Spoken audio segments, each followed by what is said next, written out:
ವಿಜಯವಾಣಿ ಡಿಜಿಟಲ್ಗೆ ಸ್ವಾಗತ. ನಾನು ಕಲಾನ್ವಿತಾ ಜೈನ್. ಚಿನ್ನದ ಬೆಲೆ ಇತ್ತೀಚೆಗಂತೂ ದಿನದಿಂದ ದಿನಕ್ಕೆ ಏರಿಕೆ ಆಗ್ತಾ ಇದೆ. ಅದರ ಜೊತೆಗೆ ಇಳಿಕೆ ಕೂಡ ಆಗ್ತಾ ಇದೆ. ಏರುಪೇರು ಆಗ್ತಾ ಇರೋದನ್ನ ಕೂಡ ನಾವು ಗಮನಿಸ್ತಾ ಇದ್ದೀವಿ. ಆದರೆ 1964ರಿಂದ 2026ರವರೆಗೆ ಚಿನ್ನದ ಬೆಲೆಯಲ್ಲಿ ಯಾವ ರೀತಿಯಲ್ಲಿ ಡಿಫರೆನ್ಸಸ್ ಅನ್ನ ನಾವು ಕಾಣ್ತೀವಿ ಅನ್ನೋದನ್ನ ಈ ಸ್ಟೋರಿಯಲ್ಲಿ ನೋಡ್ತಾ ಹೋಗ್ಬೋದು. ಭಾರತೀಯರ ಪಾಲಿಗೆ ಬಂಗಾರ ಕೇವಲ ಲೋಹ ಅಲ್ಲ, ಅದು ಒಂದು ಭಾವನೆ ಮತ್ತು ಅದು ಒಂದು ಹೂಡಿಕೆಯ ಒಂದು ಪ್ರತೀಕ. ಇಂದಿನ ಮಾರುಕಟ್ಟೆಯಲ್ಲಿ ಚಿನ್ನದ ಬೆಲೆ ಒಂದು ಸಣ್ಣ ಇಳಿಕೆ ಕಂಡಿದ್ರು ಕಳೆದ ಒಂದು ವಾರದ ಟ್ರೆಂಡ್ ನೋಡಿದ್ರೆ ನಿಜವಾಗ್ಲೂ ಶಾಕ್ ಆಗುವುದು ಗ್ಯಾರಂಟಿ. ಕಳೆದ ವಾರ 1,58,000 ಗಡಿ ದಾಟಿದ್ದ ಚಿನ್ನ ಇಂದು 1,54,300 ಆಸುಪಾಸಿನಲ್ಲಿದೆ. ಅತ್ತ ಬೆಳ್ಳಿ ಬೆಲೆ ಕೂಡ 3,24,000 ಗತ್ತಿನಲ್ಲಿ ಮುನ್ನುಗ್ತಾ ಇದೆ. ಆದರೆ ಈ ಬೆಲೆ ಏರಿಕೆ ಇಂದಿನ ಕಥೆಯಲ್ಲ. ಕಳೆದ 60 ವರ್ಷಗಳಲ್ಲಿ ಚಿನ್ನ ಯಾವ ರೀತಿ ಹೂಡಿಕೆದಾರರ ಭವಿಷ್ಯ ಬದಲಿಸಿದೆ, ಇಂದಿನ ಸಣ್ಣ ಇಳಿಕೆ ಖರೀದಿಗೆ ಅವಕಾಶವೇ, ಎಲ್ಲ ಪ್ರಶ್ನೆಗಳಿಗೆ ಉತ್ತರವನ್ನ ನಾವು ಈ ಸ್ಟೋರಿಯಲ್ಲಿ ಕೊಡ್ತಿವೆ. ಒಂದ್ಸಲ ಹಿಂದಕ್ಕೆ ಹೋಗೋಣ.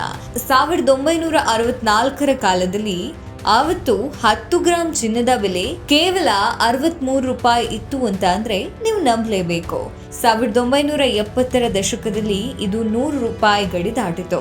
1980ರಲ್ಲಿ ಮೊದಲ ಬಾರಿಗೆ 1330 ತಲುಪುವ ಮೂಲಕ 1000 ಗಡಿಗೆ ಲಗ್ಗೆ ಇಟ್ಟಿತು.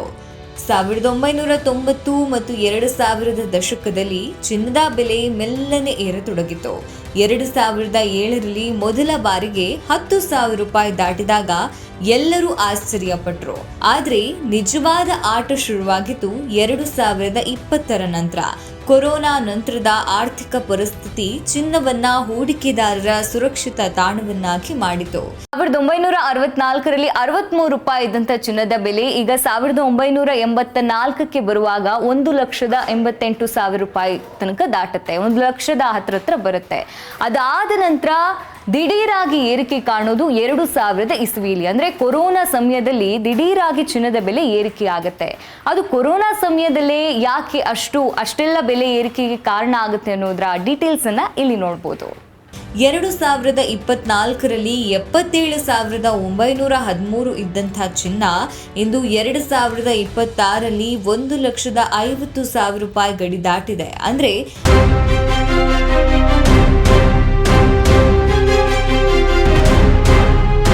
ಕಳೆದ 60 ವರ್ಷಗಳಲ್ಲಿ ಚಿನ್ನ ನೀಡಿರುವ ಸರಾಸರಿ ಲಾಭ ಬರೋಬ್ಬರಿ 12.2%. ಇದೇ ಕಾರಣಕ್ಕೆ ದೊಡ್ಡವರು ಹೇಳೋದು ಮಣ್ಣು ನಂಬಿದ್ರು ಕೆಡಲ್ಲ, ಹೊನ್ನು ನಂಬಿದ್ರು ಕೆಡಲ್ಲ ಅಂತ. ಅಂದ್ರೆ ಇಂದಿನ ಪರಿಸ್ಥಿತಿಗೆ ಬರೋಣ. ಇಂದು 24 ಕ್ಯಾರೆಟ್ ಚಿನ್ನದ ಬೆಲೆ 1,54,000 ರೂಪಾಯಿ ನಿನ್ನೆಗಿಂತ ಸಣ್ಣ ಇಳಿಕೆ ಕಂಡಿದೆ. ಇದಕ್ಕೆ ಮುಖ್ಯ ಕಾರಣ ಜಾಗತಿಕ ಮಾರುಕಟ್ಟೆಯಲ್ಲಿನ ಬದಲಾವಣೆಗಳು. ಗ್ರೀನ್ಲ್ಯಾಂಡ್ ವಿಚಾರದಲ್ಲಿ ಉಂಟಾಗಿದ್ದ ಜಾಗತಿಕ ಉದ್ವಿಗ್ನತೆ ಸ್ವಲ್ಪ ಮಟ್ಟಿಗೆ ತಣ್ಣಗಾಗಿರುವುದು ಚಿನ್ನದ ಬೆಲೆ ಕೊಂಚ ಇಳಿಯಲು ಕಾರಣ ಆಗಿದೆ. ಜೊತೆಗೆ ಬೆಳ್ಳಿ ಬೆಲೆ ಇಂದು ಕೆಜಿಗೆ 3,24,900 ರೂಪಾಯಿ ಅಷ್ಟಿದೆ. ಕಳೆದ ವರ್ಷ ಬೆಳ್ಳಿ ಬರೋಬ್ಬರಿ 170% ಲಾಭ ನೀಡುವ ಮೂಲಕ ಬಂಗಾರವನ್ನ ಮೀರಿಸಿದೆ ಎಂಬುದು ಗಮನಾರ್ಹ ವಿಷಯ. ಹಾಗಾದ್ರೆ ಮುಂದೆ ಏನಾಗಬಹುದು? ಗೋಲ್ಡ್ ಮ್ಯಾನ್ ಸ್ಯಾಕ್ಸ್ ಮುನ್ಸೂಚನೆಯಂತೆ 2026ರ ಅಂತ್ಯದ ವೇಳೆಗೆ ಚಿನ್ನ ಇನ್ನು ಗರಿಷ್ಠ ಮಟ್ಟಕ್ಕೆ ಹೋಗುವ ಸಾಧ್ಯತೆ ಇದೆ. ತಜ್ಞರ ಪ್ರಕಾರ ಅಂತಾರಾಷ್ಟ್ರೀಯ ಮಾರುಕಟ್ಟೆಯಲ್ಲಿ ಚಿನ್ನ $5,400 ಪ್ರತಿ ಔನ್ಸ್ ತಲುಪಬಹುದು. ಭಾರತದಲ್ಲಿ ಮದುವೆ ಸೀಸನ್ ಆರಂಭವಾಗ್ತಾ ಇರುವುದರಿಂದ ಬೇಡಿಕೆ ಕೂಡ ಹೆಚ್ಚಾಗಲಿದೆ. ಸದ್ಯಕ್ಕೆ ನಡೀತಾ ಇರುವ ಈ ಬೆಲೆ ಇಳಿಕೆ ಕೇವಲ ಶಾರ್ಟ್ ಟರ್ಮ್ ಕರೆಕ್ಷನ್ ಎಂತಾರೆ ಮಾರುಕಟ್ಟೆಯ ಪಂಡಿತರು. ಅಂದ್ರೆ ಬೆಲೆ ಮತ್ತೆ ಏರಲು ಸಜ್ಜಾಗ್ತಾ ಇದೆ ಅಂತ ಅರ್ಥ. ಕೊನೆಯದಾಗಿ ಈ ಚಿನ್ನ ಖರೀದಿಸಬೇಕೇ ಅಥವಾ ಬೇಡವೇ? ನೀವು ದೀರ್ಘಕಾಲದ ಹೂಡಿಕೆದಾರರಾಗಿದ್ರೆ ಪ್ರತಿ ಬಾರಿ ಬೆಲೆ ಇಳಿಕೆಯಾದಾಗಲೂ ಸ್ವಲ್ಪವೇ ಚಿನ್ನ ಖರೀದಿಸುವುದು ಜಾಣತನ. ಕೇವಲ ಆಭರಣ ರೂಪದಲ್ಲಿ ಮಾತ್ರ ಅಲ್ಲದೆ ಡಿಜಿಟಲ್ ಗೋಲ್ಡ್ ETF ಅಥವಾ ಸಾವರಿನ್ ಗೋಲ್ಡ್ ಬಾಂಡ್ಗಳ ಮೇಲೆ ಕಣ್ಣಿಡಿ. ಮಾರುಕಟ್ಟೆಯಲ್ಲಿ ದಿನದಿನವೂ ಕೊನೆಯದಾಗಿ ಈ ಚಿನ್ನ ಖರೀದಿಸಬೇಕೇ ಅಥವಾ ಬೇಡವೇ? ನೀವು ದೀರ್ಘಕಾಲದ ಹೂಡಿಕೆದಾರರಾಗಿದ್ರೆ ಪ್ರತಿ ಬಾರಿ ಬೆಲೆ ಇಳಿಕೆಯಾದಾಗಲೂ ಸ್ವಲ್ಪವೇ ಚಿನ್ನ ಖರೀದಿಸುವುದು ಜಾಣತನ. ಮಾರುಕಟ್ಟೆಯಲ್ಲಿ ದಿನದಿನವೂ ಬದಲಾವಣೆಗಳು ಸಹಜ. ಆದರೆ ಹಳೆಯ ದಾಖಲೆಗಳು ಹೇಳುವಂತೆ ಚಿನ್ನ ಎಂದಿಗೂ ತನ್ನ ಹೊಳಪನ್ನ ಕಳೆದುಕೊಳ್ಳುವುದಿಲ್ಲ. ಇಂದು ಖರೀದಿ ಮಾಡುವ ನಿರ್ಧಾರ ನಿಮ್ಮದು, ಆದರೆ ನೆನ್ಪಿಡಿ, ಹೂಡಿಕೆ ಯಾವಾಗಲೂ ದೀರ್ಘಾವಧಿಯಾಗಿರಲಿ. ಚಿನ್ನ ಅನ್ನುವಂಥದ್ದು ಎಲ್ಲರೂ ಕೂಡ ಸಾಮಾನ್ಯವಾಗಿ ಖರೀದಿಯನ್ನ ಮಾಡ್ತಾರೆ, ಯಾಕಂದ್ರೆ ಒಂದು ಹೂಡಿಕೆಯ ಪ್ರತೀಕ ಅಂತಲೂ ಹೇಳಬಹುದು. ಅಂದ್ರೆ ದಿನದಿಂದ ದಿನಕ್ಕೆ ಚಿನ್ನದ ಬೆಲೆಯಲ್ಲಿ ಏರಿಳಿತಗಳನ್ನ ಕಂಡಾಗ ಏನನ್ಸುತ್ತೆ, ಚಿನ್ನದ ಬೆಲೆ ಇಳಿಬಹುದು ಅಂತ ಅನ್ಸುತ್ತಾ ಅನ್ನೋದನ್ನ ನೀವು ಕಮೆಂಟ್ ಬಾಕ್ಸ್ ಅಲ್ಲಿ ಕಮೆಂಟ್ ಮಾಡಿ ತಿಳಿಸಿ.